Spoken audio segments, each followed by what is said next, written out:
স্বামী মারা যাওয়ার ৩ বছর পরে ফারজানা গর্ভবতী। তাও স্বামী মরেছিল বিয়ের দিন রাতেই। ব্যাপারটা আজব মনে হলেও সত্যি। পাড়া পুরুষেরা কানাঘোষা করে বলেছে, কি বলো, বিধবা আবার গর্ভবতী? সে কিভাবে হয়? নিশ্চয়ই পরক্রিয়া। ফারজানার শাশুড়ি মা ভর দুপুরে ডেকে পাঠালেন ফারজানাকে। ফারজানা রুমের দরজা ধরে দ্বিধা দ্বন্দ্বে ভুগছে, ঢুকবে কিনা। শাশুড়িকে সে ভয় পায়।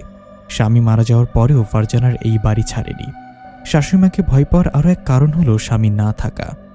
ফারজানার উপস্থিতি টের পেয়ে ধীর কণ্ঠে বলল, ভেতরে এসো। শাশুড়ির আদেশ শুনে ফারজানা আস্তে করে রুমে এসে মাথা নিচু করে দাঁড়িয়ে যায়। ফারজানার শাশুড়ি আবার আদেশ দিল, পায়ের কাছে পা ধরে বসো। এবার ফারজানার চোখ ছলছল করছে। নিজেকে সামলে সে শাশুড়ির পায়ের কাছে বসবে, এটা রোজকার ব্যাপার। এই কাজে বেশ পটু ফারজানা। তবে রোজকারের কথাবার্তার সাথে আজকের কথাবার্তা মিলল না ফারজানার শাশুড়ির। বেশ খানিকটা সময় নিয়ে বলল, তুমি বিয়ে হয়ে এই বাড়িতে আসার সাথে সাথে আমার ছেলেটা মরল। আমি আজও জানি না এর পেছনে রহস্যটা কি। আমি তোমাকে দয়া করে এখানে থাকতে দিয়েছিলাম। যার ছেলেই নেই তার একদিনের বিয়ে করা বউ শ্বশুরবাড়িতে রাখাটা বিলাসিতা। কিন্তু তুমি এমনভাবে চুলকানি মাখিয়ে দিবে আমাদের মান সম্মানে, সেটা আমি বুঝিনি। ফারজানা পা ধরা অবস্থায় বলল, কেন মা, কি হয়েছে? আমি কি করেছি বলুন? কোনো মেয়ে কি চায় বিয়ের দিনে তার স্বামীর মৃত্যু হোক?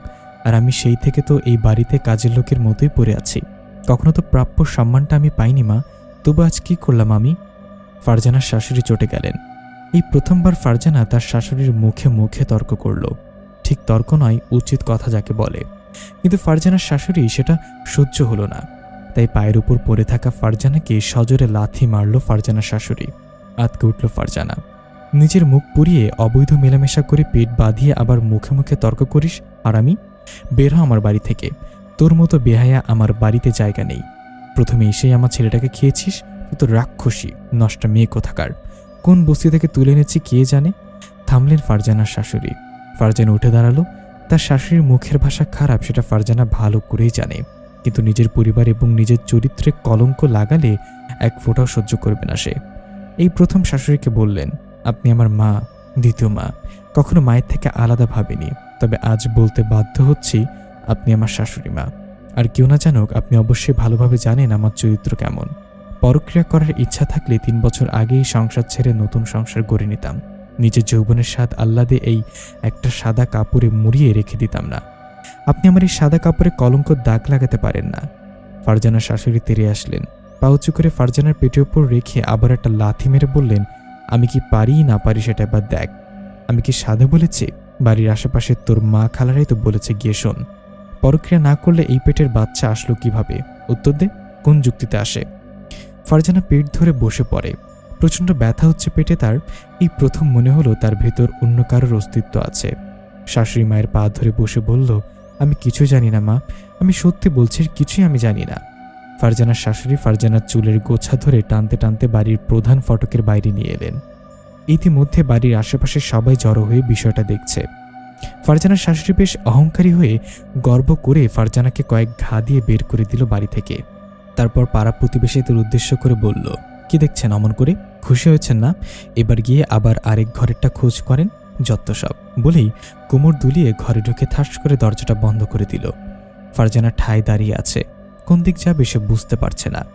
ভেবে চিনতে বাবার বাড়ির দিকে পা বাড়ান ফারজানা। তবে বাবার বাড়ি কি দুর্গতি হবে সেটাও আজ করতে পারছে না। বাবার বাড়ির দরজায় বেল বাজাতেই ভেতর থেকে ছোট ভাই তড়িঘড়ি করে বেরিয়ে এসে ফারজানাকে নিয়ে আড়ালে চলে যায়। ফারজানাকে উদ্দেশ্য করে বলল, এখানে কেন এসেছিস তুই? বাসায় যাস না বুঝলি? মা অসুস্থ, তোর এই অবস্থা দেখলে মা আরও অসুস্থ হয়ে যাবে। বড় আর মেজো ভাইয়ের মতামত নিয়ে আমি এসেছি। তোর ভাবিরাও এই বিষয়ে মত দিয়েছে। আর আমাদের ছেলেমেয়েরাও তো বড় হচ্ছে, বল, ওদের নাম খারাপ হবে। আমাদের একটু উপরের লেভেলে চলাফেরা বুঝতেই পারছিস। ফারজানার কষ্ট হলো, তাও মুখে কৃত্রিম হাসি ফুটে বলল, আমার দায়িত্ব কি আরও 3 বছর আগে নেওয়া উচিত ছিল না ভাইয়া? তোমরা নেওনি, বাবা নেই নাই। তোমাদের পরিবারে কি অবস্থা থাকতো হতো আমাকে তার ঢের বুঝেছিলাম। তাতে শ্বশুরবাড়ি থেকে বিধবা হয়েও ফিরে আসেনি। তবে আজ যখন এলাম, সেই অতীতের না হওয়া দুর্ঘটনার সূত্রপাত ঘটল। আমাকে মাত্র 15 বছরে বিয়ে দিয়ে কাজটা ঠিক করনি ভাইয়া। তারপরও এখন যা হোক, আমি চলে যাচ্ছি। ছোট ভাই রেগে বলল, তোর দায়িত্ব নিতে তোর সমস্যা ছিল না, সমস্যা হচ্ছে তোর পেটের যাটাকে নিয়ে। কে বাপ কে জানে? ভাবতেও লজ্জা লাগছে। দূরা চোখের সামনে থেকে। ফারজানা অসহায় হয়ে বলল, আমি কিছুই করিনি ভাইয়া। তোমাদের উচিত ছিল খোঁজ নিয়ে আমাকে সাহায্য করা, এই নরক যন্ত্রণা থেকে মুক্তি দেওয়া। তোমরা দিলে না মুক্তি, আমি তোমাদের মুক্তি দেব না বলেই অজানার উদ্দেশ্যে রওনা দিল ফারজানা। হাঁটতে পারছে না, পায়ের তলায় যেন অগ্নেয়গিরি জমা হয়েছে। তপ্ত রোদে একটু পানির জন্য হাঁসফাঁস করছে সে। টানা 3 বার আভাসকে খুন করতে গিয়েও ব্যর্থ হয়ে আভাসের মা। শেষবার ছেলেকে খুন করতে এসে নিজেই গলায় ছুরি কোপ লাগে যায়। নিজেরই ছেলে, তবে নিজের লোভ। আভাসকে খুন করতে যা যা দরকার সব সে করেছে। সরাসরি 3 বার আক্রমণ করেছে সে, তবে কিভাবে যেন আভাস বেঁচে যায়। কোনো এক অজানা শক্তি আভাসকে বাঁচিয়ে দেয় প্রতিবার। এই শেষবার অদৃশ্য কারোর সাথে ধস্তাধস্তি করে নিজের হাতের ছুরি নিজের গলায় লাগে। সাথে সাথে লাল রক্ত বেরিয়ে পুরো ঘরে ছড়িয়ে পড়ে। আভাস তখনও ঘুমে মগ্ন। মৃদু চিৎকারে বিরক্ত হয়ে উঠে বসে আভাস।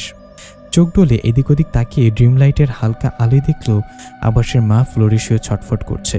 কোনো কিছু না ভেবেই এক লাফে ফ্লোরে বসে নিজের কোলে মায়ের মাথা।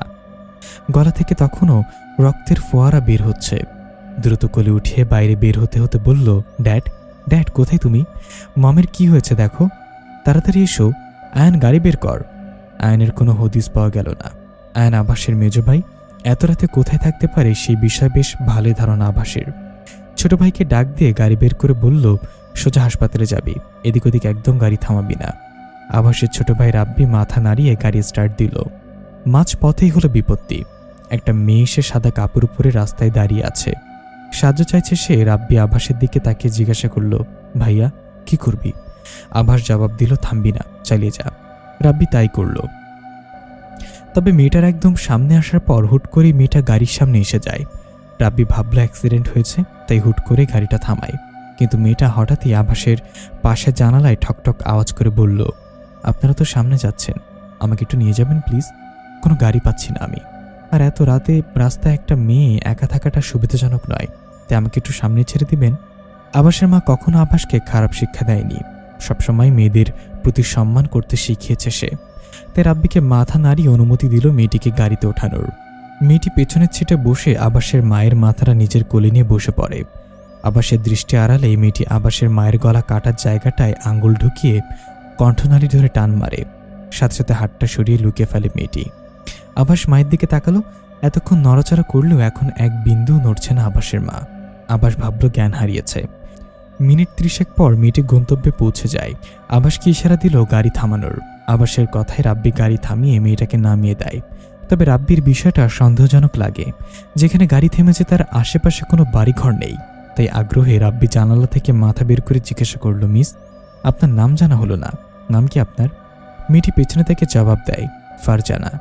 কবর খুঁড়ে কবরের সামনে দাঁড়িয়ে আছে আভাস ও রাব্বি। কিছুটা দূরে মায়ের লাশ রাখা।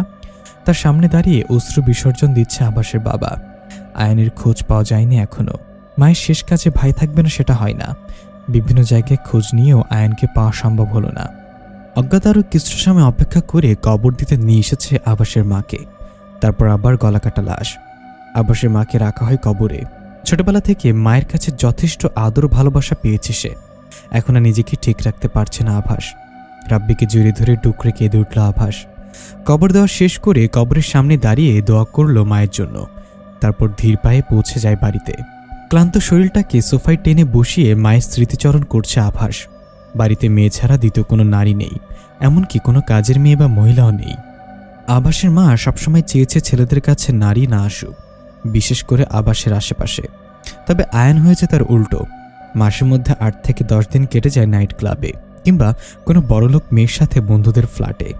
সে বিষয়ে কখনো আভাসের মা আয়ানকে কিছু বলতেন না, কখনো বিন্দুমাত্র শাসনও করেননি তিনি। উল্টো মাতাল হয়ে বাড়িতে ফিরলে নিজেই সেবা করত। ছোট ভাই রাব্বি হয়েছে বড় ভাই এবং মেজ ভাইয়ের থেকে উল্টো। আভাস গম্ভীর ও আয়ান অন্য ধরনের ছেলে হলেও রাব্বি ছিল আড্ডামুখর। সবসময় মজায় থাকতেই পছন্দ করতেন। মাকে সে কখনোই ভালো চোখে দেখতে পারত না তার ব্যবহারের জন্য। সবসময় দেখত বড় ভাইয়ের প্রতি তার মা বরাবরই অবহেলা করে এসেছে। রাব্বি নিজের রুমে চলে যাওয়ার জন্য পা বাড়াতেই আভাস পেছন থেকে ডেকে বলল, ছোট ভাই, আমাকে একটু রুম পর্যন্ত দিয়ে আসবি? রাব্বি মাথা নাড়ল। আভাসকে ধরে আভাসের রুমে পৌঁছে দিল রাব্বি। মেঝেতে এখনও রক্ত ছড়িয়ে ছিটিয়ে আছে। কে বা কারা এমন কাজ করেছে সেটা জানে না কেউই। যেহেতু আভাসের রুম থেকে আহত অবস্থায় পাওয়া গেছে, তাই স্বাভাবিকভাবেই আভাসের দিকে আঙ্গুল উঠবে। তবে আভাসের বাবার প্রতিপত্তির কারণে পুলিশের ঝামেলাটা হয়নি। তাই আভাস মনস্থির করল সে নিজেই এর হদিস বের করবে। বিছানায় বসতে বসতে রাব্বিকে উদ্দেশ্য করে বলল, মায়ের এমন হলো কি করে বলতো? এত রাতে মা কেনই বা আমার রুমে এসেছিল? ছুরি এসেছিল কোথা থেকে বলতো? কে এই বাড়ির মধ্যে আমার রুমে ঢুকে এমন করতে পারে? কিচ্ছু বুঝতে পারছি না আমি। আমার মাকেই কেন? মা বলে ডুকরে কেঁদে ওঠে আভাস। রাব্বি আভাসের অনুমতি পাওয়ার জন্য দাঁড়িয়ে আছে। আভাস ফের বলল, রাব্বি, আমি যখন মায়ের কি হয়েছে সেটা চেক করছিলাম তখন কিন্তু তার গলা অতটা জখম ছিল না, কণ্ঠনালী ঠিক ছিল। কণ্ঠনালীর উপরে কোনো ছুরির আঁচ পড়েনি। যদিও পড়তো তাও অন্তত আরও কিছুক্ষণ মা বাঁচত, আমরা হাসপাতালে নিতে পারতাম। কিন্তু গাড়ির মধ্যে হুট করে কণ্ঠনালী ছিঁড়ল কিভাবে? কয়েক সেকেন্ডের মধ্যে মা শেষ। এটা কিভাবে সম্ভব? আমি পাগল হয়ে যাব। ওয়েট, ওই মেয়েটা কি যেন নাম বলল? হ্যাঁ, ফারজানা। ওই মেয়েটাকে বেছে বেছে আমাদের গাড়ি কেন? আমরা তো খেয়াল ছিল না। তবে বেশ কয়েকটা গাড়ি চলাচল করছিল রাস্তায়, তারপর সামনে উঠল পেছনের সিটে আমার মায়ের পাশেই। এমন এক জায়গায় গাড়ি থামলো, আশেপাশে বাড়ি ঘর নেই। তো যাব কোথায়? মেয়েটা নেমে যাওয়ার পরে দেখলাম মা নড়ছে না। তাহলে কি ওই মেয়েটা? কিন্তু ওই মেয়েটা কে? কিসের শত্রুতা থাকতে পারে মায়ের সাথে? এবার রাব্বি ভাবনায় পড়ে গেল। হ্যাঁ, সে সন্দেহ করেছিল ঠিক। সন্দেহের বশে নামও জিজ্ঞাসা করেছিল। তবে আভাস যা বলছে সেটা একদম যুক্তিযুক্ত, ফেলে দেওয়ার মতো নয়। তো আভাসকে শান্ত করে বাড়ির কাজের ছোট ছেলেকে ডেকে মেঝেটা পরিষ্কার করতে বলল। দুই ভাইয়ের চোখের সামনেই মিয়ে গেল মায়ের তাজা স্মৃতি। টানা একটা দিন পার্কের বেঞ্চে বসে আছে ফারজানা। ক্ষুধায় তার পেটে ইঁদুর ঢোল তবলা বাজাচ্ছে। মাঝে মাঝে অবশ্য রাস্তার পাশেই কল থেকে ঢকঢক করে পানি খেয়ে পেটের ক্ষুধা মেটানোর ব্যর্থ চেষ্টা করছে সে। এভাবে বসে থাকলে তো হবে না, কিছু একটা করতে হবেই তাকে। তাই বেঞ্চ থেকে উঠে সামনে এগিয়ে পার্ক থেকে বের হলো ফারজানা। পেটে হাত দিয়ে তীব্র যন্ত্রণায় খুঁড়িয়ে খুঁড়িয়ে হাঁটছে সে। দূর থেকে আয়ন লক্ষ্য করল বিষয়টা। বাঁকা হাসি দিয়ে গাড়ি থেকে নেমে ফারজানার পাশাপাশি হাঁটা শুরু করলো সে। নিজের পাশে অপরিচিত একটি ছেলেকে হাঁটতে দেখে ফারজানা ইতস্তত বোধ করল। আয়নের দিকে জিজ্ঞাসা দৃষ্টিতে তাকাতেই আয়ান একগাল হেসে বলল, ভয় পাবেন না, আমি আয়ান, এই সামনেই থাকি। আপনাকে অনেকক্ষণ ধরে লক্ষ্য করলাম, কোনো সমস্যা আপনার? ফারজানা নীরবে মাথা নাড়ল। আয়ান ফের বলল, আমাকে বলতে পারেন, আমি যথাসাধ্য চেষ্টা করব সাহায্য করার। ফারজানার বলার জন্য মনস্থির করে ভাবল, বিধবা হয়েও প্রেগনেন্টের কথা বলা যাবে না, লোকে অবশ্যই দুধছাই করবে। তাই সিদ্ধান্ত নিল বানোয়াট গল্প বলার। সব ঠিক রেখে ফারজানা বলল, আমার বিয়ে হয়েছে 3 বছর আগে। আমার বাবা নেই তো, তাই অল্প বয়সে বিয়ে দিয়ে দিল আমাকে। তখন আমি ক্লাস 9-এ পড়ি। বিয়ের প্রথম দিনেই স্বামী মারা যায়। তারপর আর কি, ভাগ্য পিছু ছাড়ল না আমার। নিজের বাবার বাড়িতে যে কত বহাল তবিয়তে থাকবো সেটা জানতাম। তাই নতুন সংসারের আশা বাদ দিয়ে দুমুঠো খাবারের জন্য শ্বশুরবাড়িতে থাকার সিদ্ধান্ত নেই। আজ 3 বছর পর তারা বের করে দিলেন। বাবার বাড়িতেও জায়গা হলো না। এখন কি আর করার? আয়ন বিজ্ঞদের মতো মাথা নাড়ল। পরে ভাবুক দৃষ্টিতে তাকিয়ে বলল, আপনি এক কাজ করতে পারেন, আমার সাথে যাবেন? খারাপ ভাববেন না, আমি আমার বাড়িতেই নিয়ে যাব। সেখানে আমার মা বাবা ভাইরা আছে। আপনি মায়ের কাজের সাথে হাত মেলাবেন আর থাকবেন। আশা করছি কোনো সমস্যা হবে না। ফারজানা কিছু না ভেবেই হ্যাঁ বলে দিল। এভাবে রাস্তায় রাস্তায় ঘোরার থেকে আয়নের সাথে গিয়ে কাজ করে পেট চালানো ভালো। 15 থেকে 20 মিনিটের মধ্যেই আয়ন ফারজানা সহ বাড়ি পৌঁছে গেল। বাড়িতে ঢুকেই মামা বলে কয়েকবার ডাক দিল, তবে সাড়া পাওয়া গেল না। আভাস খাটের সাথে হেলান দিয়ে চোখ বন্ধ করে বসেছিল। আয়নের ডাকে চোখ খুলে বাইরে বের হওয়ার জন্য পা বাড়ায়। আভাসের সাথে সাথে রাব্বিও নিজেও বেরিয়ে এলো ঘর থেকে। দূর থেকে সাদা শাড়ি পরিহিতা মহিলাকে দেখে আভাসের মনে আনচান করে ওঠে। দ্রুত নিচে এসে আয়নকে জিজ্ঞাসা করলো, এটা কে আয়ন? আয়ন আভাসকে বলল, তোকে উত্তর দেওয়ার প্রয়োজন মনে করছি না, মাকে ডাক। আমি মাকে ডাকছি, মাকেই বলবো। মায়ের কথা শুনে আভাসের চোখের কোণে জমা হলো অশ্রু। নিজেকে সামলে ফারজানার দিকে প্রশ্ন ছুড়ে দিয়ে বলল, আপনি আপনার পরিচয়টা দেবেন?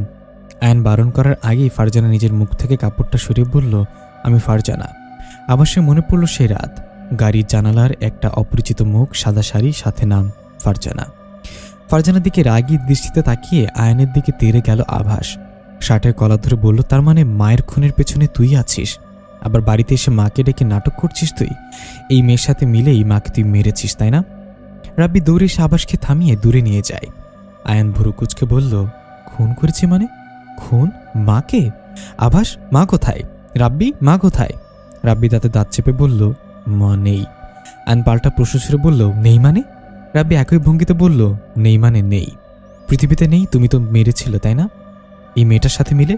এতক্ষণ সবার কথা ফারজানা চুপচাপ শুনে বোঝার চেষ্টা করছিল কি হচ্ছে ব্যাপারটা। নীরবতা ভেঙে বলল, আপনাদের পারিবারিক বিষয়ে কথা বলার জন্য মাফ করবেন। তখন থেকে এই মেয়ে করে যাচ্ছেন। আমি কেন মারব? আপনাদের এমন মনে হচ্ছে কেন? আর এই ভাইকে তো আমি 20 মিনিট আগে রাস্তায় পেয়েছি। উনি আমাকে বা আমি তাকে চিনিই না। আমি তো এখানে কাজ করতে এসেছি। আপনার এই ভাইকে শুধুই দোষারোপ করছেন, আর আমি তো আপনাদের চিনিও না, আমি কেন মারব? রাব্বি জবাব দিল, আমরা ভুল দেখতে পারি না মিস ফারজানা। কালকে যখন মাকে নিয়ে হাসপাতালে যাচ্ছিলাম তখন তো আপনি গাড়িতে উঠলেন, তারপর মাকে মেরে গাড়ি থেকে নেমে গেলেন। যাওয়ার সময় আমি তো আপনাকে নাম জিজ্ঞেস করলাম, আপনি জবাব দিলেন আপনার নাম ফারজানা। আমি আর আভাস ভাই একদম ঠিক দেখেছি এবং শুনেছি। ফারজানা কথা বলতে নিতে আয়ন সবাইকে থামিয়ে বলল, আমার মা কোথায়? আমার মাকে এনে দে না। বাড়ি থেকে বেরিয়ে হলো একটা অজ্ঞাত ব্যক্তির হাসি। ফারজানা সেটা বেশ শুনতে পারল। হাতে কয়েক পাতা ঘুমের ওষুধ নিয়ে দাঁড়িয়ে আছে ফারজানা। না, এত জটিলতার জীবন নিয়ে বেঁচে থাকা যায় না। তার জীবনে যা যা ঘটে যাচ্ছে তার কোনো কুল কিনারাই পাচ্ছে না সে। রাতেই বাড়ির কাজের লোকটার থেকে টাকা চাইতে গেলে কাজের লোকটা ঘৃণা ভরা দৃষ্টিতে তাকিয়ে টাকা ছুঁড়ে মারল ফারজানার দিকে। আয়ন যদি জানতো ফারজানাকে টাকা দেওয়া হয়নি তাহলে কাজের লোকটা বিপদে পড়ে যেত। অজ্ঞতা টাকা দিতেই হতো। ফারজানা টাকা নিয়ে যেভাবেই হোক ঘুমের ওষুধ কিনে আনলো। আয়ন মায়ের শোকে অস্থির হয়ে আছে। হুট করেই তার ফারজানার কথা মনে পড়ে গেল। সবাই কেন ফারজানাকে দোষারোপ করছে? আভাস তো মিথ্যা বলার ছেলে নয়, তাহলে কি ফারজানা আসলেই কিছু করেছে? রহস্য উন্মোচন করতে ফারজানার জন্য বরাদ্দকৃত রুমের দিকে পা বাড়ায় আয়ান।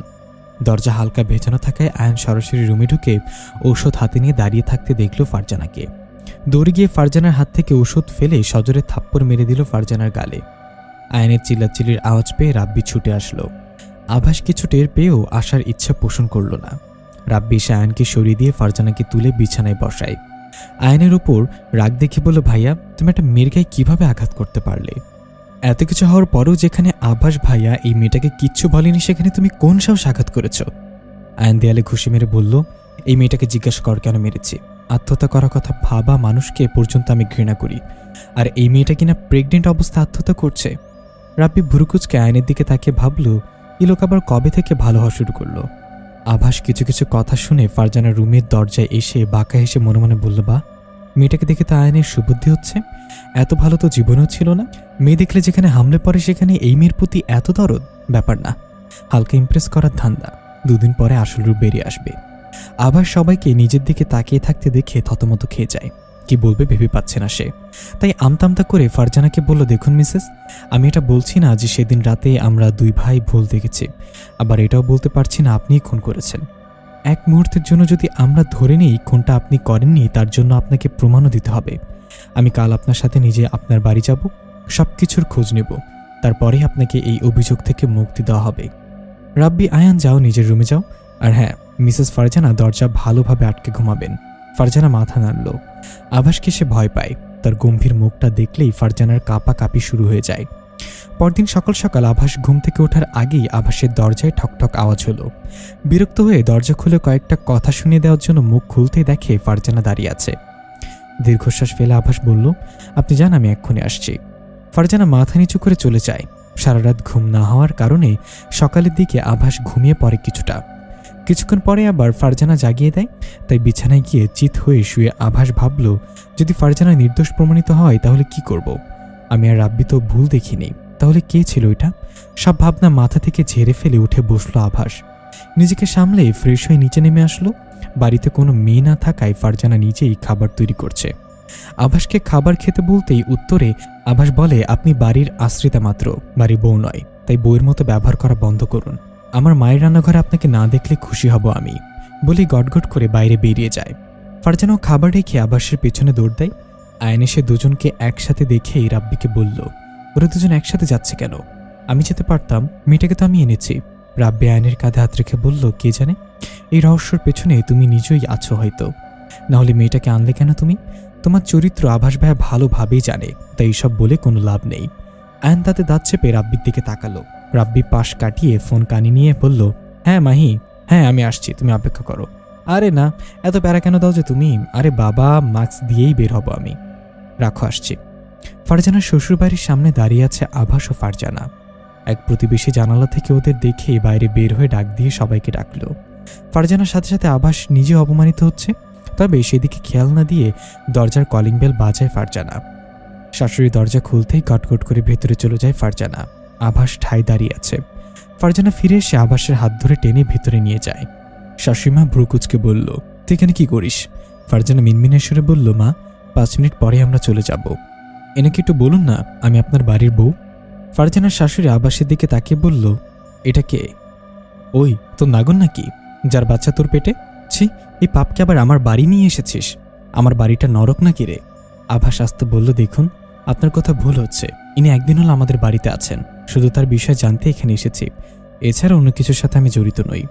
শাশুড়ি পান চিবোতে চিবোতে বলল, তা বাবাজি, আমার বাড়িতে প্রথম এলে তোমাকে তো কিছু দিতে হয় বলো। শতে হলে আমার বাড়ির বউয়ের সাথে পরক্রিয়া করেছ, একটু অপেক্ষা কর, আমি আসছি। আবাসের রাগ হচ্ছে মহিলার কথায়, কি অকপট অপমান করে দেয় মানুষকে। ফারজানার শাশুড়ি দরজার সামনে গিয়ে ডাক দিল, কই গো তোমরা, এসো এসো। এতদিন তো বাপকে বাপকে বলে কানের পোকা মেরে ফেলেছিস, পেয়েছি বাপকে, এসো তোমরা, দেখো কে কি করবে। সাথে সাথে হুড়মুড় করে ঘরে ঢুকে যায় সবাই। বিকেল 3টা, আবার সে বের হতে পারছে না বাড়ি থেকে। ফারজানার সাথে সে নিজেও আটকে গেছে বাড়িতে। পুরো ঘর ভর্তি মানুষ। ফারজানার বাবার বাড়ি থেকেও লোকজন এসেছে। আবাসের ফোন কেড়ে নেওয়া হয়েছে অনেক আগেই, যার কারণে কোনোভাবেই ছাড়া পাচ্ছে না সে। সিদ্ধান্ত নেওয়া হলো আবাস ও ফারজানার বিয়ে দেওয়া হবে। আবার সবাইকে উদ্দেশ্য করে বলল, আপনার একটা আমার কথা শুনুন, আমি এনার প্রেমিক নই, আমি এনাকে আগেও চিনতাম না। একটা কারণে শুধু ওনার পরিচয় জানতে এসেছি, আমাকে যেতে দিন। আপনাদের বাড়ির বউকে রেখে দেওয়ার ইচ্ছা হলে রেখে দিন, আমি এনাকে বিয়ে করতে পারবো না। ফারজানার শাশুড়ি ফারজানার চুলের গোছা ধরে বলল, এই তো নাগরকে স্বীকার করতে বল, বিয়ে না দিয়ে আজ ছাড়ছি না। এই পাপ নিয়ে সব জায়গায় গিয়ে অপবিত্র করবি সব। ফারজানা তার শাশুড়ির পায়ে ধরে বসে বলল, মা আমাকে যা খুশি করুন, ওনাকে ছেড়ে দিন মা, এমন অন্যায় করবেন না ওনার সাথে, ওনার জীবনটা নষ্ট হয়ে যাবে মা। ফারজানার শাশুড়ি শুনলেন না। এক পর্যায়ে জোর করেই দুজনের বিয়ে দেওয়া হলো। ফারজানা আভাসকে বাঁচানোর জন্যই বিয়েটা করেছে। আভাস এখান থেকে বাঁচার কোনো রাস্তা না পেয়েই বিয়েটা করেছে। রাত 11টার দিকে দুজনেই বাড়ির দিকে রওনা দিল। ফারজানা এক মনে কেঁদে যাচ্ছে। আভাস কিছুক্ষণ পরপর ফারজানাকে দেখছে। এত কিছু শোনার পরে আভাস বুঝতে পারল ফারজানার সাথে কারো সম্পর্ক আছে। মনে মনে ঠিক করলো সেই লোকের হাতেই তুলে দিবে ফারজানাকে। বাড়িতে কাউকে কিছু না বলেই দুজন দুজনের মতো নিজেদের নির্দিষ্ট রুমে চলে গেল। আভাস নিজের রুমে ঢুকেই প্রশ্ন করল, তুমি আছো পরি? ভেতর থেকে মেয়েলি কণ্ঠ ভেসে আসলো, তুমি এটা করতে পারলে আভাস? আভাস দরজা লাগাতে লাগাতে বলল, কি করেছি শুনি? ভেতর থেকে আবার ফুপিয়ে ফুপিয়ে কান্নার শব্দ আসলো। কান্নারত অবস্থায় কেউ একজন বলল, তুমি কি ভেবেছ আমি জানতে পারিনি? আমি সব জানি, জানতে পারি আমি। তুমি কাজটা কি ঠিক করলে না আভাস? মানছি আমি অশরীরী, তাই বলে কি আমি ভালোবাসি না তোমাকে? তুমি তো সব জেনেই ভালোবেসেছ আমাকে, তাই না? তাও আমাকে রেখে অন্য একজনকে বিয়ে করলে তুমি, আমাকে ঠকিয়েছ তুমি। গভীর রাতে বাগানে পায়চারি করছে আভাস। দূর থেকে ফারজানা লক্ষ্য করে এগিয়ে এলো আভাসের কাছে। নিচু স্বরে জিজ্ঞাসা করল, আপনি এখনো ঘুমাননি? এখন না ঘুমালে তো শরীর খারাপ করবে। আভাসের মেজাজ খারাপ হলো। ফারজানাকে দু চোখের আশেপাশেও দেখতে পারছে না সে।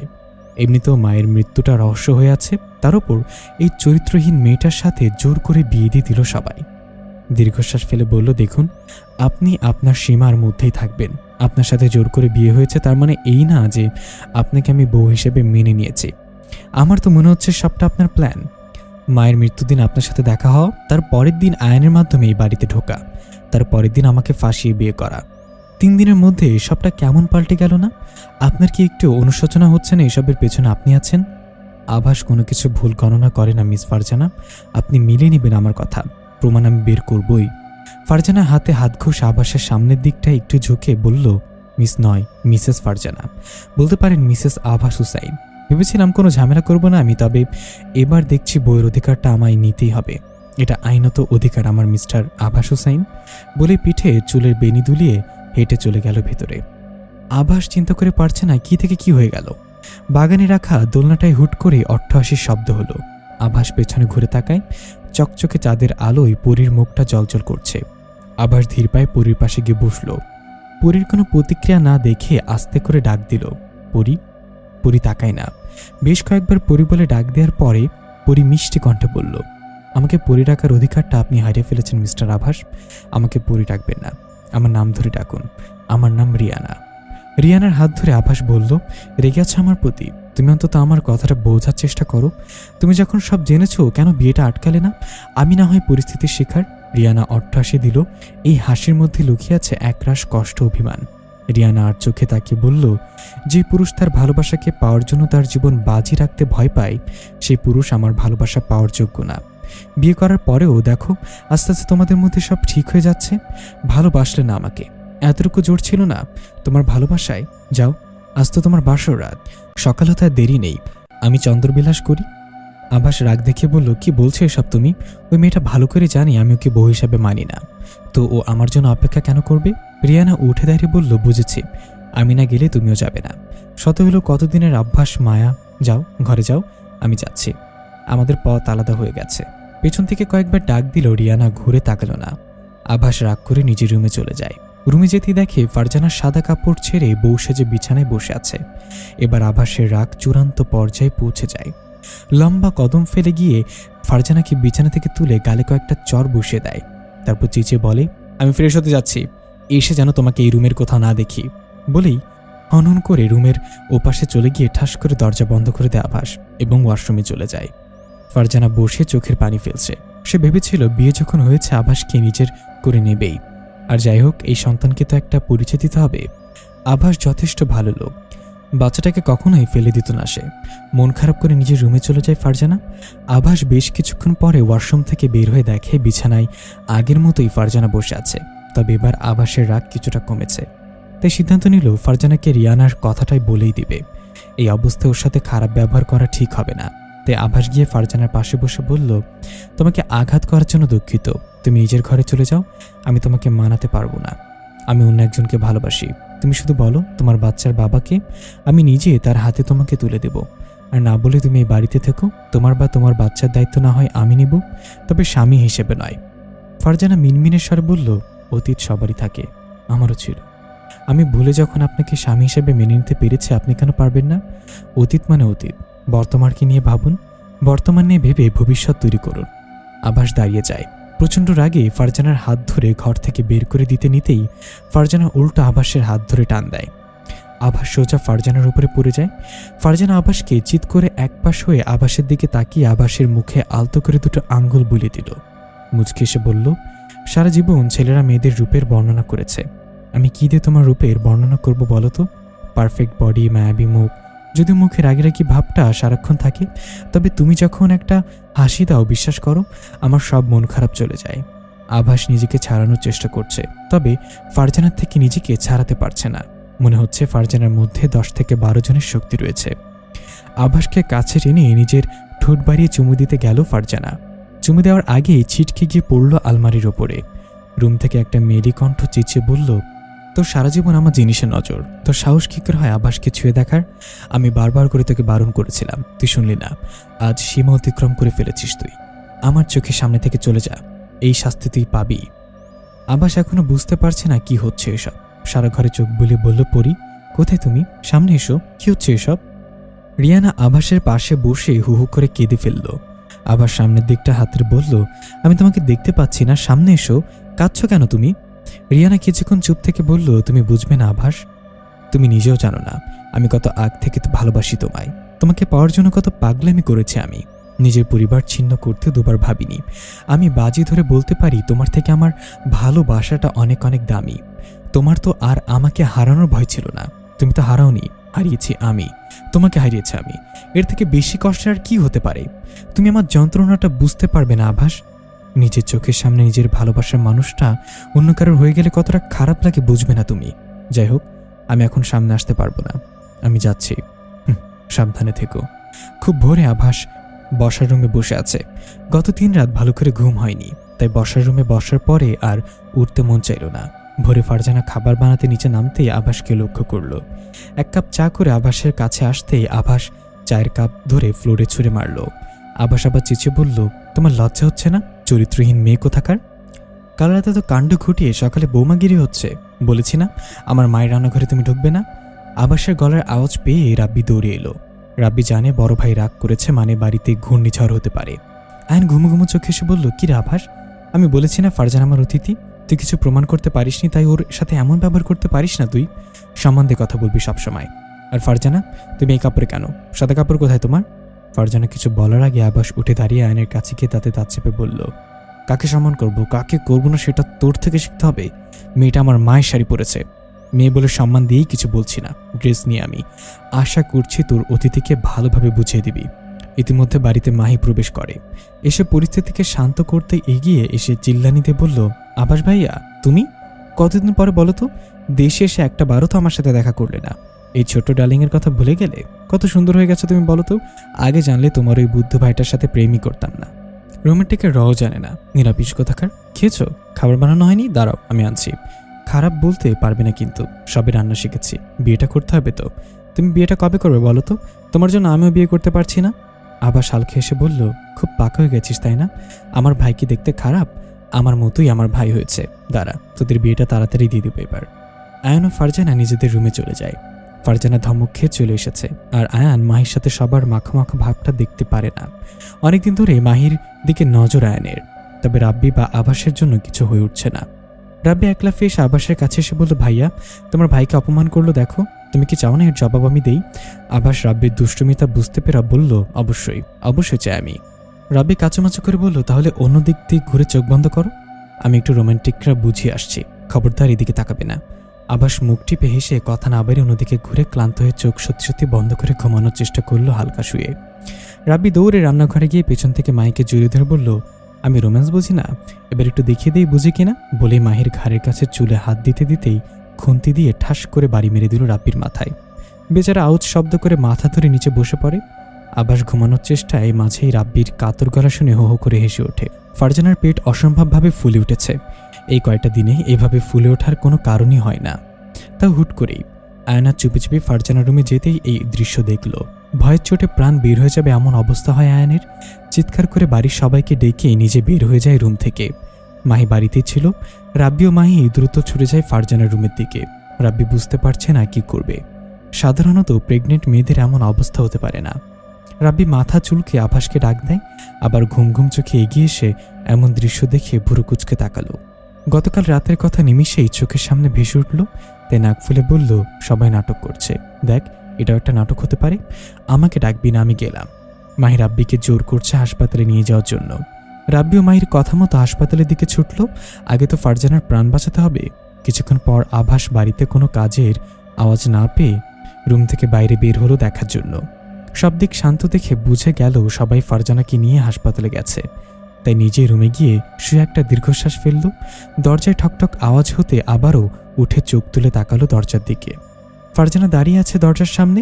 আভাস অবাক হলো। একটু আগেই ফারজানা ভীষণ অসুস্থ ছিল, এখন এভাবে দরজার সামনে কিভাবে আসলো? আভাস জিজ্ঞাসু দৃষ্টিতে তাকাতেই ফারজানার চোখে দুষ্ট হাসি নিয়ে এগিয়ে এসে আভাসের গা ঘেঁষে বসলো। আভাস একটু পেছনে পিছিয়ে গেল। বুক ধরফর করছে তার। একটা ছেলেও এই মেয়েটার কাছে সে দুর্বল। গতরাতে রিয়ানা ছিল বলে বেঁচে গেছে, এখন কে বাঁচাবে আভাসকে? সেই চিন্তায় গলা শুকিয়ে কাঠ হয়ে যাচ্ছে আভাসের। আমতা করে বলল, তোমার কিছু দরকার? সুস্থ আছো তুমি? এই রুমে আসলে কেন? ফারজানা নিজের দৃষ্টি ঘুরে ঘুরে বলল, বা আমার জন্য খুব ভাবো তো তুমি, ভালোটারও বাসলে নাকি? বলে আভাসের গলা জড়িয়ে ধরল। আভাস ছাড়ানোর চেষ্টা করছে। হুট করেই জানালার কাঁচ ভাঙা শব্দে দুজনেই তাকায় জানালার দিকে। জানালা হুট করে ভাঙতে আভাসের ঠোঁটে হাসি ফুটল। ফারজানা হকচকিয়ে যায়। রিয়ানা দাঁড়িয়ে আছে প্রচণ্ড ক্রোধ নিয়ে। ফারজানার দিকে তাকে বলল, তোকে আমি বারণ করেছিলাম বারবার, গতকালকেও বুঝেছি আমি তোকে, তুই শুনলি না। আমি আমার বোনকে আভাসের হাতে তুলে দিয়েছি মানে এই না যে তোর মতো একটা নর্দমার কীটের কাছে আভাসকে যেতে দিব। ফারজানা ছলছল চোখে বলল, বোন? তুই তার বোনকে দিতে পারলি, অথচ আমি তো নিজের অংশ, তোর ছায়া আমি। তুই আমাকে আভাসকে দিতে পারছিস না? আমি পাওয়া মানে তো তোরও পাওয়া। রিয়ানা হো হো করে এসে বলল, এটাই আমার একমাত্র ভুল যে আমার অংশকে আমি ছায়া হিসেবে জন্ম দেওয়ার জন্য রাজি হয়েছিলাম। না পারছি আমি তোকে শেষ করতে। তোকে শেষ করলে আমি নিজেও শেষ হয়ে যাব। তবে নিজেকে আমার অংশ বলে পরিচয় দিস না। তোর মতো নিচু মন মানসিকতার মেয়ে আমি নই। আমি আমার নিজের বোনের জন্য আমার ভালোবাসা ত্যাগ করেছি। বোনের ঘর বাঁচাতে নিজেকে শেষ করার কোনো ব্যাপারই না। আভাস কিছুই বুঝতে পারছে না। ছায়া পরি একই অংশ, এসব কি হচ্ছে? ফারজানা বুঝতে পারলো রিয়ানা রেগে আছে, তাই আভাসের চোখের পলকে অদৃশ্য হয়ে গেল। আভাস ভয় পেয়ে যায়। অবাক হয়ে রিয়ানার দিকে তাকাতেই দেখল ফ্লোরে বসে রিয়ানা কাঁদছে। আভাসের বুকে চিনচিন ব্যথা অনুভূত হচ্ছে। মনে হচ্ছে কেউ হৃৎপিণ্ডটা ছুরি দিয়ে অনবরত জখম করে যাচ্ছে। তাড়াহুড়া করে ফ্লোরে বসে রিয়ানাকে জড়িয়ে ধরে আভাস জিজ্ঞাসা করলো, কি হচ্ছে পরি? আমাকে বলো, এসব কি হচ্ছে? কারা এরা? রিয়ানা ফুপিয়ে ফুপিয়ে কেঁদে বলল, আমি আর পারছি না আভাস। আমি কত কিছু ত্যাগ করেছি জানো? ছোটবেলা থেকে আমি কারোর আদর পাইনি। যখন তোমাকে ভালোবাসলাম তখন ভাবলাম তোমাকে নিয়েই জীবন কাটিয়ে দিতে পারবো। তাই পরিবার পরিজন ত্যাগ করলাম একটা মানুষকে ভালোবেসে। তুমি নিজেও হারিয়ে গেলে। যখন ভাবলাম আমরা মানুষ, আমি দিব কেন? তখন জানতে পারলাম ফারজানা আসলে আমার বোন। আমার বোন আমার থেকে হতভাগী, ও তো এখনো জানিই না ওর বাবা মাকে। আমি আমার বোনের সংসারটা কিভাবে ভাঙি বলো তো? আমি এখন কি করব?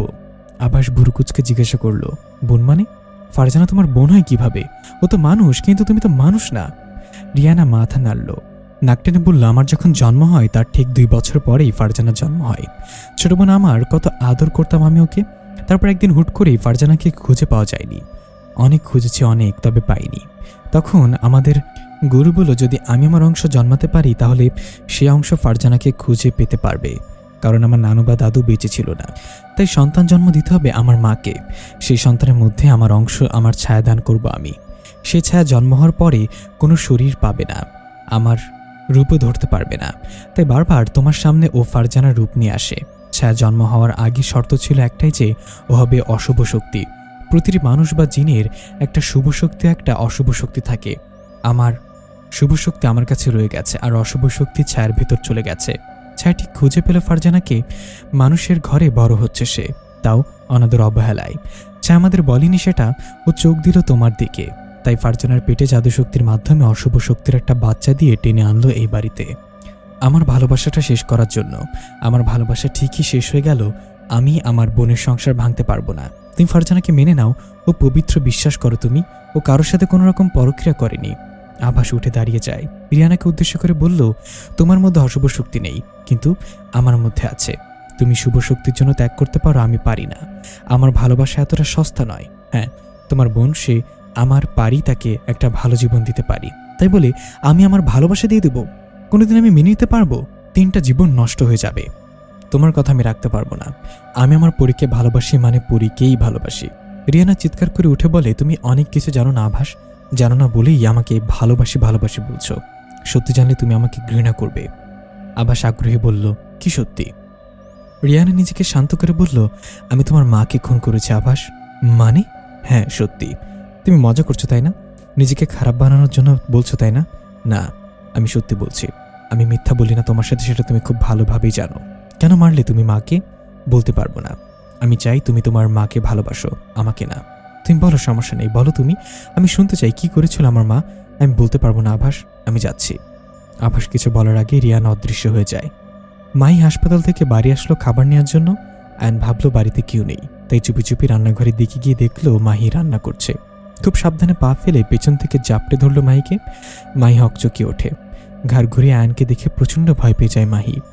সমস্ত শক্তি দিয়ে জোরে ধাক্কা মারে আয়নকে, সাথে নিজেও ফ্লোরে পড়ে যায়। আয়ন বসা অবস্থাতেই মাহির পা ধরে টান দিয়ে নিজের কাছে নিয়ে আসে। মাহি কোনো উপায় না পেয়ে আয়নের হাতে লাথি দিয়ে আভাস ভাইয়া বলে জোরে ডাক দেয়। দেয়ালের পাশ ঘেঁষে হাঁটু মুড়ে বসে কেঁদে যাচ্ছে মাহি। গা ঘিনঘিন করছে তার। শরীরের যেসব অংশে আয়ন হাত লাগিয়েছে সেসব অংশ কেটে ফেলতে মন চাইছে মাহির। সামনে রক্তাক্ত অবস্থায় পড়ে আছে আয়নের ক্ষত বিক্ষত শরীরটা। সেদিকে তাকাতেই ফের বমি পেল মাহির। ঘৃণায় মুখ থেকে একদলা থুতু ছুঁড়ে মারল আয়নের শরীরের ওপর। একটু দূরেই শক্ত হয়ে দাঁড়িয়ে আছে রিয়ানা। একটা মেয়ের ইজ্জতে হাত দিলে তার শাস্তি মৃত্যু ছাড়া কি হতে পারে? আর একটা মেয়ে হয়ে ঠিক সে কাজটাই করেছে রিয়ানা। একটু পরেই ধীর পায়ে সিঁড়ি বেয়ে নেমে এলো আভাস। ভ্রুকুচকে সামনে পড়ে থাকা লাশটা দেখে দৌড়ে কাছে গেল। মুখটাকে ঘুরিয়ে দেখল আয়ান। ভয় পেয়ে কিছুটা পেছনে সরে গেল। ফের এগিয়ে এসে ভালোভাবে চেক করে দেখল, হ্যাঁ, এটা আয়নই। দূরে দাঁড়িয়ে থাকা রিয়ানাকে প্রশ্ন ছুড়ে বলল, কি হয়েছে আয়নের? ওর এই অবস্থা কেন? তুমি কিছু করনি তো? রিয়ানা আভাসের দিকে তাকিয়ে হাত দিয়ে ইশারা করে সামনে বসে থাকা মাইকে দেখিয়ে বলল। মাই কাঁদতে কাঁদতে চোখ মুখ ফুলিয়ে ফেলেছে। আভাস সেদিকে দৌড়ে মাহির কাছে গেল। মাইকে ধরে জিজ্ঞাসা করলো, কি হয়েছে পুচকে, কাঁদছিস কেন? বল আমাকে। মাই হেঁচকি তুলে বলল, ভাইয়া, তোমাকে কত বললাম আমি, কত, তুমি আসলে না। আজ যদি রিয়ানা আপু না থাকতো তাহলে কি অবস্থা হতো আমার, বলো তো? আয়ন ভাইয়া, আমার ঘৃণা হচ্ছে ভাইয়া। তুমি লোকটাকে আমার চোখের সামনে থেকে নিয়ে যাও, আমি সহ্য করতে পারছি না। আবার সে চোখ মুখ শক্ত হয়ে গেল। যদি রিয়ানা আয়নকে না মারতো তাহলে আজ সত্যি আয়নকে মেরে ফেলতে দুবার ভাবতো না। মাইকে শান্ত করে এক হাত দিয়ে জড়িয়ে ধরে বলল, কাঁদিস না পুচকে, আমার বোনটা তো খুব সাহসী তাই না?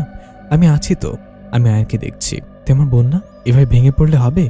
কিছুক্ষণ পরে মাহির হাত ধরে দাঁড় করিয়ে আয়নের পাশে নিয়ে গেল। মাহি আভাসের হাত ধরে কিছুটা দূর থেকে আয়নকে দেখল। মনে থেকে ভয়টা এখনো যায়নি।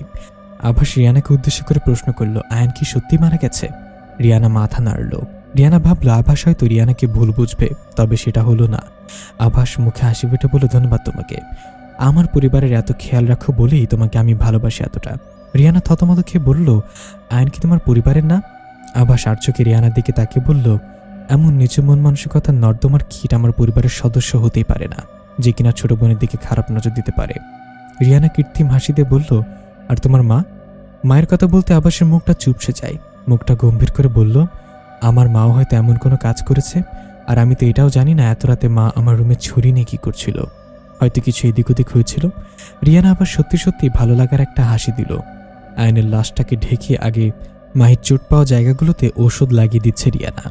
আভাসের গম্ভীর মুখটা দেখে পরিস্থিতি স্বাভাবিক করতে নিজের মনটা খারাপ পেয়ে ভেতরে রেখে রিয়ানাকে বলল, আস্তে ওষুধ দাও ভাবি, ভাই এবার বিয়েটা করে ফেলো না, বাড়ি কাজ আমি একা করতে পারছি না। রিয়ানা মুখটা চুপসে গেল। সোফায় শুয়ে থাকা আভাস রিয়ানার মুখের দিকে তাকিয়ে রইল। রিয়ানা মন খারাপ করে বলল, আমাকে ভাবি বলো না মাহি, সে অধিকারটা আমার আর নেই, হবেও না কখনো। তোমার ভাইয়া বিয়ে করে নিয়েছে, ফারজানাকে আজ থেকে ভাবি ডাকবে। মাহি অবাক হলো, ভুরুকুচকে বলল, তুমি মজা করছো তাই না ভাবি? তোমার হিংসা হচ্ছে ফারজানাকে নিয়ে তাই না? রিয়ানা মাহির দিকে তাকিয়ে বলল, আমি হিংসা করতে জানি না মাহি, আমার মধ্যে অশুভ শক্তিটা নেই। আমি জানি যেটা আমার সেটা আমারই, তবে আমি ত্যাগ করতে জানি। আভাস মুখ ভেঙচি কেটে বলল, ত্যাগ করে উল্টে ফেলেছে একদম তোমার ভাবি। আর শোন, ফারজানাকে যদি তুই ভাবি বলেছিস না, তাহলে আমিও ভুলে যাবো তুই আমার বোন, মনে রাখিস কথাটা। সে ত্যাগ করতে পারলেও আমার তো আর ত্যাগ করতে পারি না তাই না? কারণ আমার মানুষ, সব ত্যাগ করার স্বভাব আমাদের মধ্যে নেই। মানছে একটা বিয়ে হয়ে গেছে যেটাতে আমার বা ফারজানার কারোর কোনো ইন্টারেস্ট নেই, তো সেই বিয়েটা নিয়ে এত খাটাখাটির কি আছে?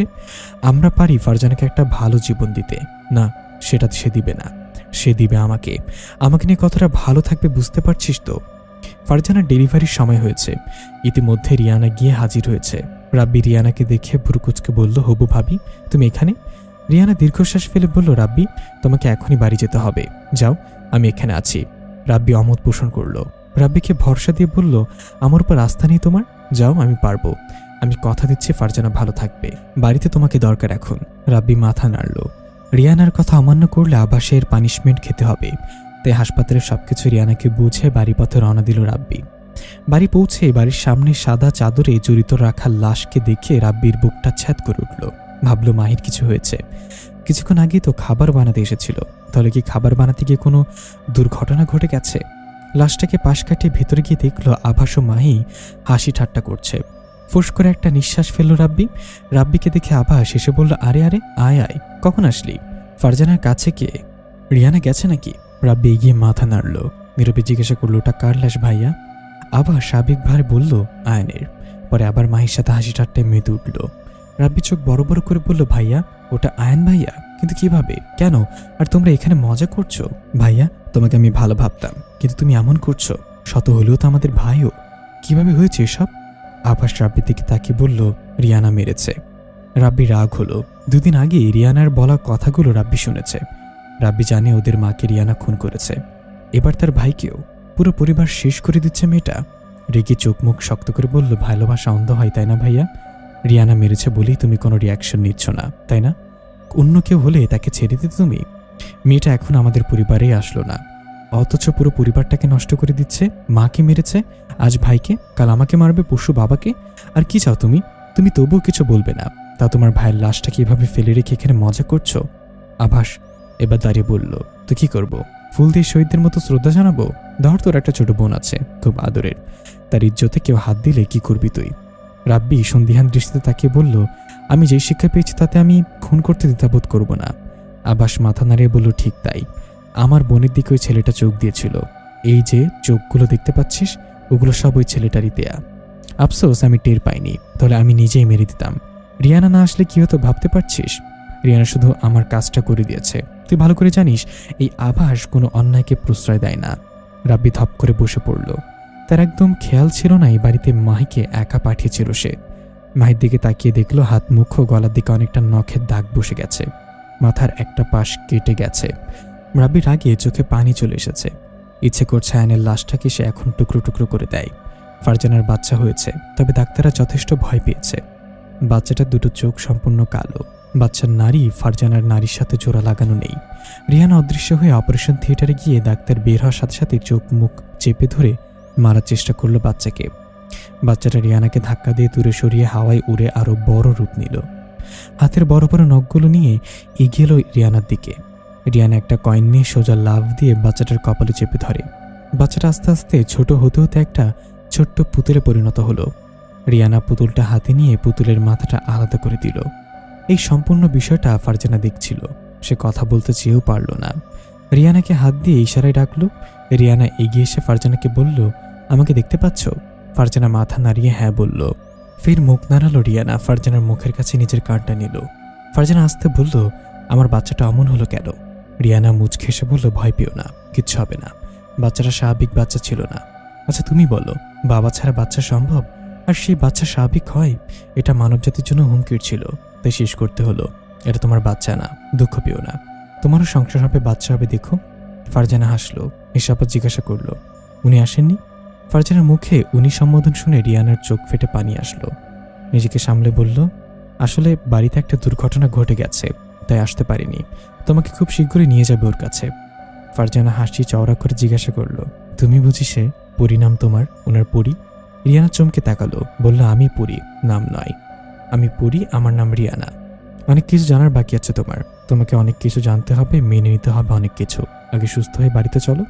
টানা 2 দিন পরে ফারজানাকে আনা হয়েছে বাড়িতে। তেমন কোনো অসুবিধা হচ্ছে না তার, তবে অসুবিধা হলো বাড়িতে আসার পরে। রিয়ানা আভাসকে জোর করছে ফারজানাকে স্ত্রী হিসেবে মেনে নেওয়ার জন্য। আভাস সেটা কিছুতেই মানতে পারছে না। রিয়ানাও নাছরবান্দা। সে আভাসকে এই কাজে রাজি করিয়েই ছাড়বে। যেই ভাবা সেই কাজ। ফারজানাকে সাজিয়ে নিয়ে এসেছে আভাসের ঘরে। যদিও ফারজানা এই কাজে রাজি হয়নি, তবে রিয়ানা বোঝানোর পরে রাজি হয়েছে। ফারজানা এখনও জানে না রিয়ানা ফারজানার বোন। জানলে হয়তো কখনো এটা মানবে না। রিয়ানা ফারজানাকে আভাসের ঘরে রেখে আভাসকে আনতে গেল। ফারজানার কানের কাছে শীতল বাতাসের স্পর্শ পেতেই ফারজানা চমকে উঠল। থতমত খেয়ে বসে ভাবল, এটা মনের ভুল। তবে না, তার ভাবনাকে ভুল প্রমাণিত করে ছায়া হাজির হলো ছায়ার রূপে, যার নেই কোনো শরীর, আছে একটা অবয়ব। ফারজানা ভয় পেয়ে পেছনে চলে যায়। ভয়ে ভয়ে জিজ্ঞাসা করে, কে তুমি? অবয়বটার সামনে গিয়ে বলে, আমাকে চিনলি না? আমি তো তোর বোন রিয়ানা। তোর মনে নেই? কিছু মনে নেই, আই তোকে মনে করিয়ে দেই। সাথে সাথে অবয়বটা ফারজানার শরীরের মধ্যে ঢুকে কিছুক্ষণ ঝিম ধরে বসে থাকে। নিমিষেই ফারজানার শরীর থেকে বের হয়ে জিজ্ঞাসা করে, কিছু মনে পড়েছে তোর? ফারজানা অবাক হয়ে চোখে তাকায়। হ্যাঁ, মনে পড়েছে তার, অনেকটাই মনে পড়েছে। বিশ্বাসযোগ্য না, কিন্তু নিজের স্মৃতিকে অবিশ্বাস করার সুযোগও নেই তার। ফারজানা হাত পেতে ছায়াকে ডেকে বলে, বুবু তুই কোথায়? আমাকে দেখা দে। তোর এমন অবস্থা হলো কিভাবে? ছায়া সামনে আগানোর জন্য পা বাড়াতেই দরজার দিক থেকে কারোর হাততালি দেওয়ার শব্দ হলো। ফারজানা ও ছায়া দুজনেই সেদিকে তাকালো। রিয়ানা ও আভাস দাঁড়িয়ে আছে দরজায়। রিয়ানা হাসি মুখ করে বলল, বাহ ছায়া বাহ, এইটাই তোর জন্য জন্ম হয়েছিল। এই কাজটা আমি কখনো করতে পারতাম না। ফারজানাকে খুঁজে বের করা ও স্মৃতি ফিরিয়ে আনা সব তো তোরই কাজ। তুই আভাসের চিন্তা এতই বিভোর হয়ে গেলি যে আমাকে প্যাচে ফেলানোর জন্য আমার কাজটা এত সহজ করে দিলি। ফারজানা ভুরু কুচকে বলল, পড়ি তুমি কি বলছো এসব? রিয়ানা এগিয়ে এসে বলল, তোমাকে বলেছিলাম না আমার নাম রিয়ানা, এবার বুঝতে পারছো তো আমি কে? ফারজানা পড়ল মহাবিপাতে। কে সত্যি বলছে আর কি মিথ্যা বলছে সেটা বুঝতে পারছে না সে। তাই রিয়ানার দিকে জিজ্ঞাসু দৃষ্টিতে তাকাতে রিয়ানা ভরসা দিল। আর যাই হোক, এই কয়েকদিনে রিয়ানাকে বেশ ভালোভাবে ভরসা করে ফারজানা। রিয়ানা ধীরে ধীরে আবাসের কাছে গিয়ে বলল, তোমাকে একটা সত্য কথা বলতে হবে আজ। পরে কখনো সময় পাই কিনা জানি না। তোমার মা আয়নের জন্য সম্পত্তির লোভে তোমাকে 3 বার মারতে এসেছিল। প্রতিবার আমি তোমাকে বাঁচিয়েছি। শেষবার বাঁচাতে গিয়ে তোমার মায়ের ছুরি নিজের গলায় লেগে যায়। পরবর্তীতে হাসপাতালে নেওয়ার পথে ছায়া নিজে ফারজানার রূপ নিয়ে এসে তোমার মাকে খুন করেছিল। আমি তো চাইনি তোমার মাকে মারা যাক, চাইলে প্রথমবারেই মেরে ফেলতাম। আজ বললাম, আজকে হয় তা তো জানি না। আমি চাই আমার জন্য কোনো ঘৃণা তোমার মনে না থাকুক। রিয়ানা ছায়ার জন্মের পুরো ঘটনা ফারজানাকে বলল। ছায়া ক্ষুব্ধ হয়ে রিয়ানাকে আঘাত করল। রিয়ানা ছিটকে দূরে সরে গেল। রিয়ানা বুঝে ওঠার আগেই ছায়ার হাতে থাকা ছুরিটা দিয়ে এগিয়ে গিয়ে রিয়ানার পেটে ঢুকিয়ে দিতে চাইলেই পাশে দাঁড়িয়ে থাকা আভাস রিয়ানাকে ধাক্কা দিয়ে দূরে সরিয়ে নিচে দাঁড়িয়ে গেল। ছায়ার ছুরিটা আভাসের পেটে ঢুকিয়ে কয়েকবার মোচড় দিল। কষ্টে আভাসের চোখ থেকে পানি পড়তে শুরু করলো। রিয়ানা প্রচণ্ড চমকে এসে ছায়াকে ধাক্কা দিয়ে আভাসকে ধরল। হাসপাতালে নেওয়ার জন্য রাব্বিকে ডাক দিল। রাব্বি দৌড়ে এসে আভাসকে ধরে উঠানোর চেষ্টা করলো, কিন্তু পারছে না। কেমন আশার হয়ে যাচ্ছে আভাসের শরীর। ফারজানা এগিয়ে এসে ধরল আভাসকে। রিয়ানা নিজের বুকের মধ্যে আভাসকে নিয়ে আহাজারি করে যাচ্ছে। আভাস রিয়ানার মুখে একটা হাত দিয়ে ধরে বলল, কাঁদছ কেন পরি? এখন তো পরি বলতেই পারি আমি, তাই না? আমি তো প্রমাণ করতে পেরেছি আমি তোমাকে ভালোবাসি। ভালোবাসা তো জোর করে হয় না বলো? তাও তুমি তোমাকে জোর করলে। তোমার কথা রাখতেও রাজি হয়েছিলাম আমি। তবে তুমি কি ভেবে দেখেছো আমি, ফারজানা বা তুমি কখনোই সুখী হতাম কিনা? দিন দিন দুঃখে দুঃখে শেষ হওয়ার থেকে একেবারে শেষ হওয়া ভালো না বলো?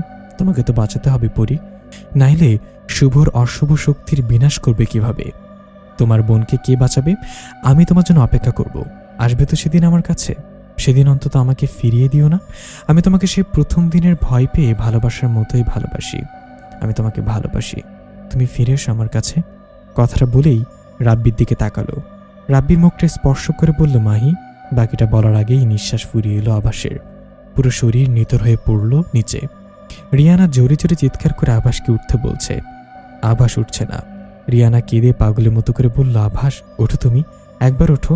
আমি কথা দিচ্ছি তোমার ভালোবাসা আমি কারোর হতে দেব না, তোমার আমার করেই রাখবো। তুমি একবার ওঠো আভাস। রাব্বি আভাসকে উঠতে বলো না প্লিজ। রাব্বি ধপ করে বসে বলল, আর কখনো ভাই উঠবে না ভাবি, কোনো দিনই ফিরে আসবে না আমাদের মাঝে। কয়েকটা দিনের ব্যবধানে মা আয়ান ভাইয়া চলে গেল। শেষে আভাস ভাইয়া নিজেও চলে গেল। আমাদের পরিবারটা একদম শেষ হয়ে গেল ভাবি। রিয়ানা প্রচণ্ড ক্রোধে দাঁড়িয়ে ছায়ার দিকে উড়ে চলে গেল। ছায়া নিজে রিয়ানার শরীরের মধ্যে ঢুকে গেল, গিয়ে রিয়ানার মুখ দিয়ে বলল, এবার পারলে আমাকে শেষ কর। রিয়ানা হো হো করে কান্নারত অবস্থায় এসে বলল, আমি পৃথিবীর সব ত্যাগ করেছি আভাসের জন্য। শেষে আমার বোনের জন্য ভালোবাসাটা টিকিয়ে রাখতে পারিনি। সে আভাস যখন নেই তখন আমি বেঁচে থাকবো তোকে কে বলল? মাঝে মাঝে অশুভ শক্তিকে বিনাশ করতে হলেও শুভ শক্তির বিনাশ করতে হয়। ফারজানাকে উদ্দেশ্য করে রিয়ানা বলল, ফারজানা আভাসের পেট থেকে ছুরিটা বের করো, সেটা এখন এই মুহূর্তে পেটে ঢুকিয়ে দিবে আমার। আমি ছায়াকে আটকাচ্ছি। ফারজানা রাজি হলো না। রিয়ানা ফের বলল, আমি বলছি তুই করবি এটা, তুই ছাড়া কেউ ছায়াকে শেষ করতে পারবে না। ফারজানা তাও রাজি হলো না।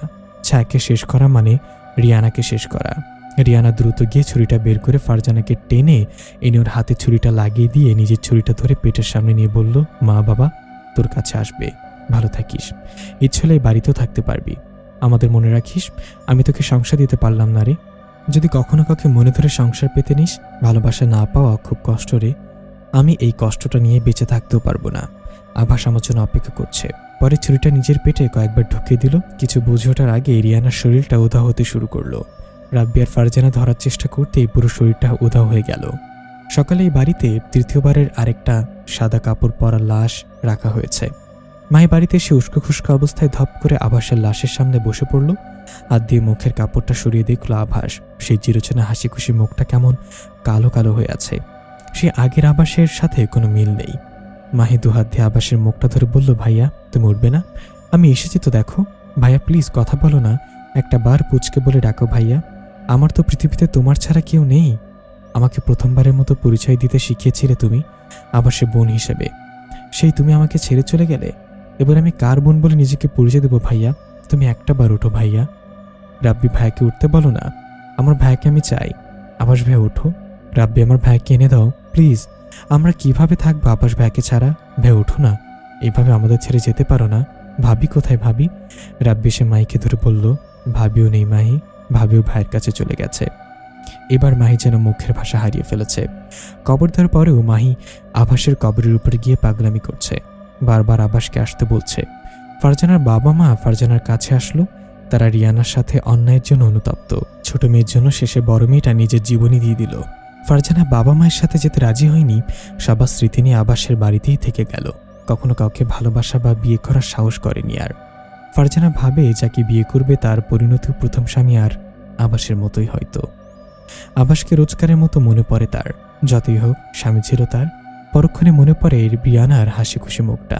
হালকা হেসে বলল, অন্যজনের ভালোবাসা তার নিজের থাকাই ভালো।